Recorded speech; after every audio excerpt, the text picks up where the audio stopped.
Hello, thank you for inviting me to talk at this celebration of 3D stereo image making event. I've been long interested in stereo 3D. I think off the back of Magic Eye images, which were really popular when I was young in the 90s, and often in those books at the back you'd get an example of a Victorian stereogram. And I used to love the fact you could almost see through time into this window, into a different time. So maybe for the last 15 years I've been developing lots of stereo 3D projects. I've been creating little camera setups to digital SLRs and solenoids and trigger systems, rigging up my car, so I've got two cameras at the back. Then I've also done some stereo imagery in Photoshop, so I've been made little landscapes in 3D there. I'll show you some of those towards the end of this talk.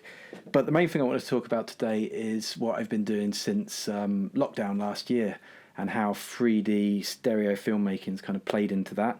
So as soon as I realised that people weren't able to kind of explore the world as much around about this time last year, I thought, as a photographer and as an artist and as a filmmaker, I want to share these landscapes with people. So I started by doing a lot more pictures of nature, pictures of trees, and then I started doing little videos of those, and they were really well received by people. And then I thought, what can be the next step? How can I make these landscapes I'm sharing even more vivid and real?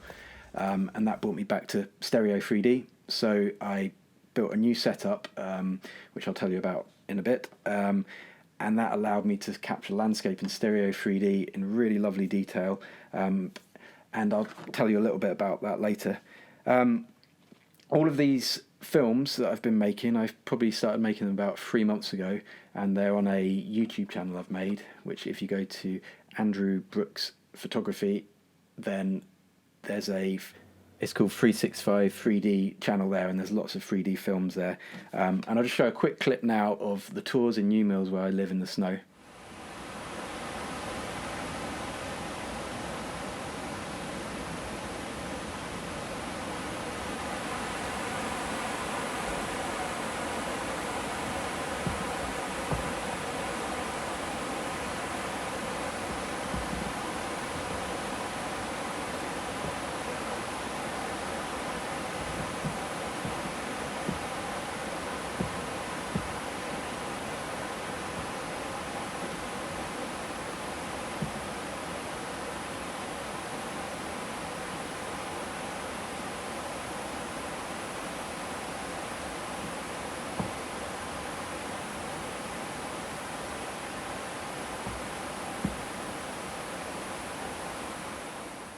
So yeah, I hope you enjoyed that. That's this beautiful landscape very close to where I live, and I chose to film there because it is so 3D. You've got high up rocks above, you've got the river below, you've got this lovely soundscape as well as the water's all around you. So it's a really nice one to capture in stereo 3D. You hopefully really take people there, and I like that. I'm really interested. I have things like 3D viewers and Oculuses, but I really want people to learn to Freeview. I've been using social media, Twitter, to encourage people to Freeview. I've been trying to give people advice on how to do it themselves. So everything I share is in parallel Freeview. And a lot of the stuff, if you look at my YouTube channel, I leave quite a lot of black around it. So if you Freeview, it's fairly easy. You don't have to stretch it too much. And there's a tutorial at the top of that playlist about how to Freeview as well, how to view these films to see the depth. Because I just love this idea that through stereoscopic image and just through seeing them yourself, suddenly you're looking almost through a window at a place. There's quite a few really good stereo photographers who I follow on Instagram, and it's such a lovely thing. You're flicking through, you're seeing all these images of landscapes, and suddenly a 3D one jumps up. And because I've kind of trained myself to Freeview really quickly and really easily, suddenly you click in and you're looking at this beautiful landscape all around the world. You're suddenly in Sweden or Japan, and it's not just like a flat image. There's something more vivid about it and more real, and also older images as well. When you look at the sort of Victorian stereoscopic imagery, then it's like there's something so magic about it. It is like you're looking into a different world and a different time, and these people look more real than a kind of flat 2D image, than just a simple photograph. So yeah, I've decided everything I'm showing online for now is in parallel, because I've found when I've been trying to teach friends to do it, I've been I found parallel is the one that people are quickest to use. It seems like people are more natural at using that than they are using kind of cross-eyed technique. I think that might be a sort of legacy of Magic Eye a little bit. Like quite a lot of people see these two images next to each other and then try viewing it and then suddenly, oh, it's just like Magic Eye. I've been doing that. I know how to do that. So yeah, I love this idea that I'm teaching people to Freeview, and for every person that leaves a comment or gets in touch that says, oh wow, it's amazing, it's in 3D, I can see it, that's what I'm aiming to do. I want to introduce people to this amazing art form.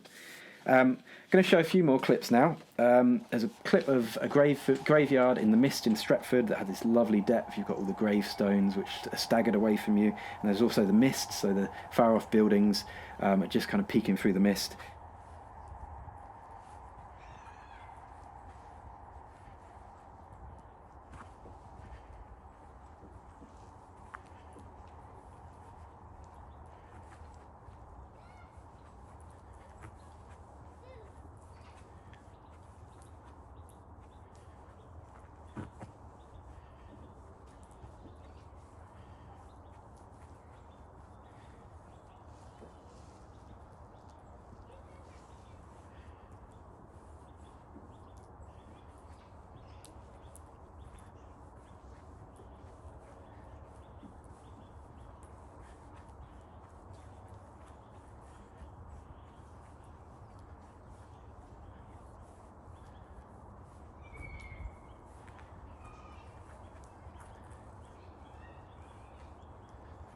And then there's woodlands near where I live in the snow. We've had a lot of snow in New Mills in Derbyshire and the High Peak, so I've been out there doing 3D filming of that, which has been really interesting.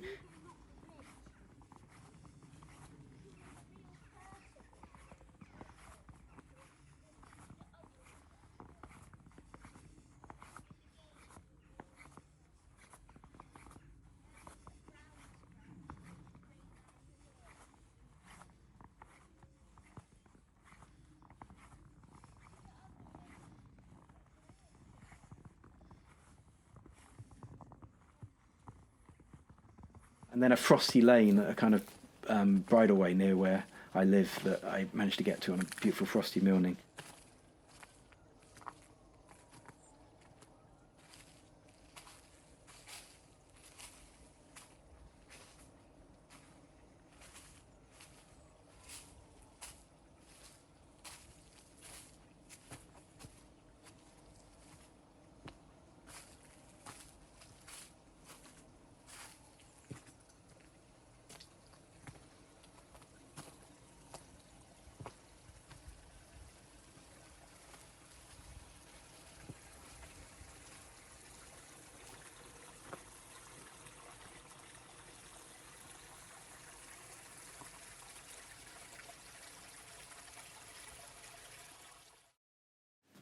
So I hope you enjoyed those. Yeah, I've been really kind of enjoying using this as a way of getting out stereo filmmaking, as a way of kind of exploring this area, and hopefully sharing a bit of it with people.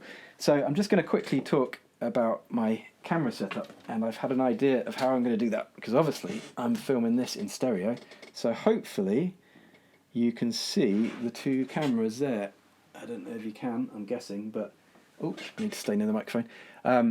So I have two iPhone 12s on a kind of T-bar, and it's got like a system for holding it so I can walk around with it. And the big advantage of iPhones is they have really good image stabilization. So I got two exactly the same iPhones, so they behave exactly the same. If I trip over something or judder, they do the same stabilization.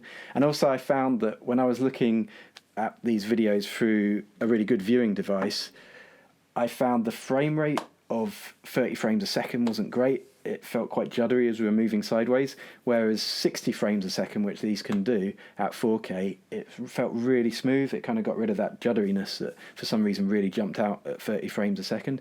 So this is the technique I'm using at the moment, two iPhones on a T-bar. And another great advantage of it is it's really, really lightweight, so I can literally hold these two cameras on the T-bar for a half-hour walk and really take someone right into the landscape. and it's quick to set up. It's a really nice versatile setup. I can have it in my bag whilst I'm out taking photographs, and then think, okay, I'll get a stereo footage of this as well. Another advantage of this setup is because it's two separate cameras, I can alter the distance between them. So I can keep them eye width apart if I want fairly natural looking stereo 3D, or I can go double eye width if I'm in a valley and nothing's that close to me and I want to enhance the depth around me. I want to make the depth more kind of obvious to the viewer, this kind of ultra 3D where everything feels really like you're kind of staring into it.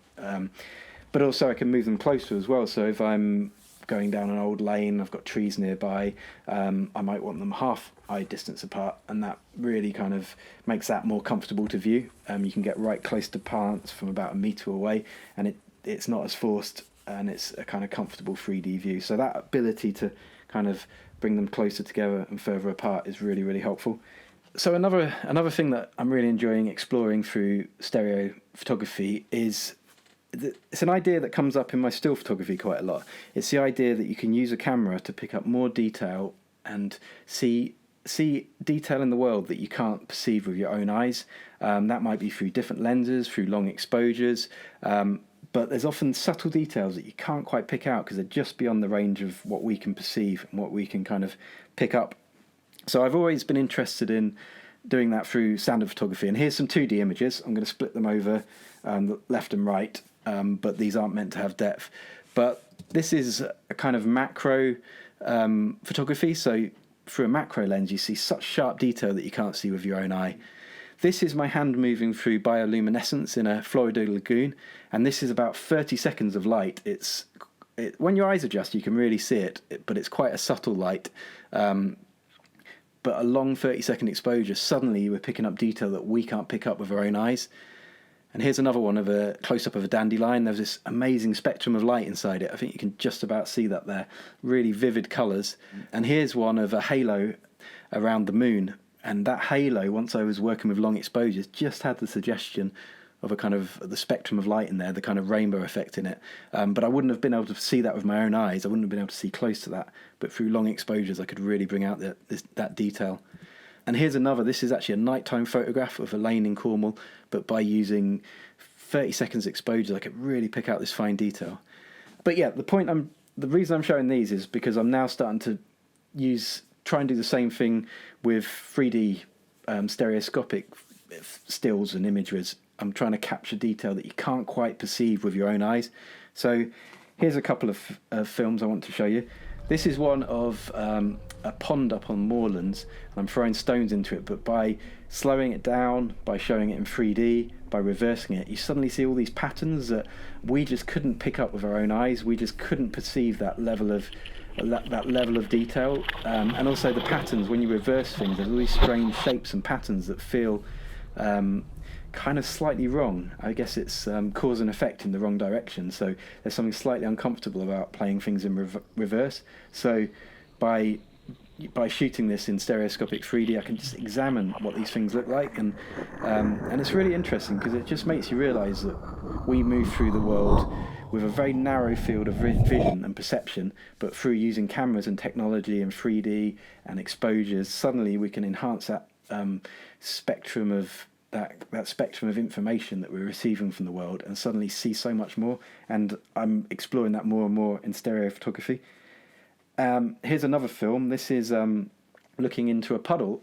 I think sometimes we would be overwhelmed by detail if we took in everything that was going on in front of us. I think it would be too much. But this is really interesting, a reflection of trees in a puddle, and suddenly, because I'm shooting with a stereo camera, you see that 3D depth, you see depth into the puddle, which I really like, and it's interesting to see that, to know it's there, but as you're walking about your day, you wouldn't notice it, because I think if we noticed all these details, we'd be overwhelmed, it'd be too much information, we have to filter information out, but through stereo photography, we can collect it all, which is good fun.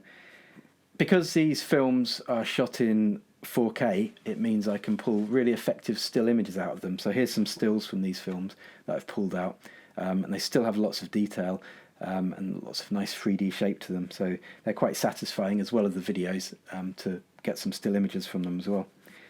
So that's a bit of an overview of my most recent stereo work. I'm just going to tell you some of the other ideas I've been exploring.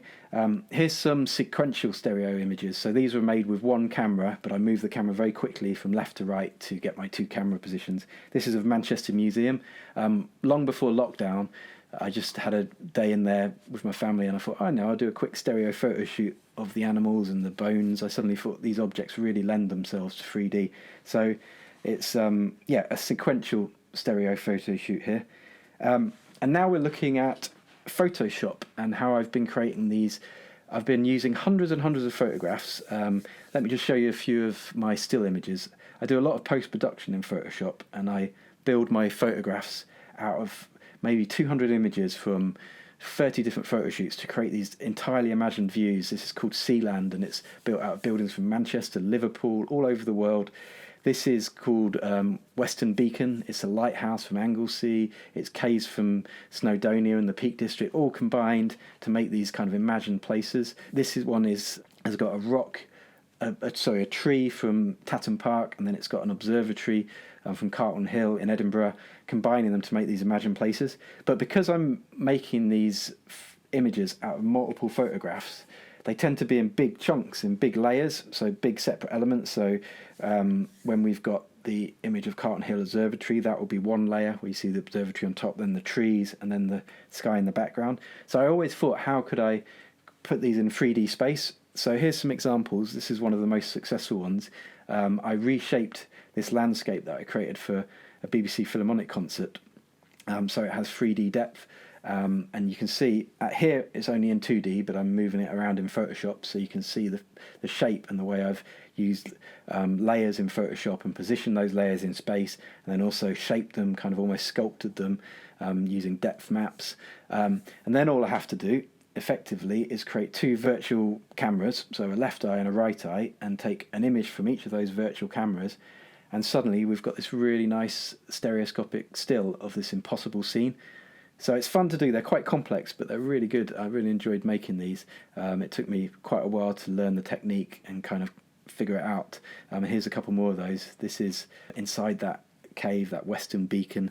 And here's one. This is one of the Space Shuttle Atlantis and the Hubble Space Telescope I photographed inside the Kennedy Space Center. And that's where I got the shuttle and the suits. And then I photographed a globe and some other details to create the Earth in the distance. So yeah, it's really fun to do, and the possibilities are endless, which I always love. That's creatively, that's what I want. I want to be able to try all these ideas out and kind of create these imagined cities and these things floating in space. So where next for my work? I'm really enjoying sharing it online and getting people to view it online. But when lockdowns end and when the world's allowed to meet again, I would love to be able to take this same footage, maybe slightly different footage, but these images of the landscape or documenting buildings through stereo films, and have that in a gallery space. So find some way of presenting it to the public. So it's either goggles or some kind of 3D screen and they wear glasses. So I just wanted to say at the end, if anyone has any experience or ideas to make stereo 3D into something that can operate and work well in a kind of museum environment or exhibition environment, then please get in touch. Let me know ideas or what's available to do that, because I want to open this up and give as many people access to this as possible. So yeah, thank you again for inviting me to talk about my work and share what I do. Here's some of my links. I've got Twitter, Instagram, and also you've got my YouTube channel there, which has got the films on. If you go to the 360 3D 365 playlist in there, you'll be able to explore some of those films for yourself. So yeah, I hope you've enjoyed this, and yes, thanks again.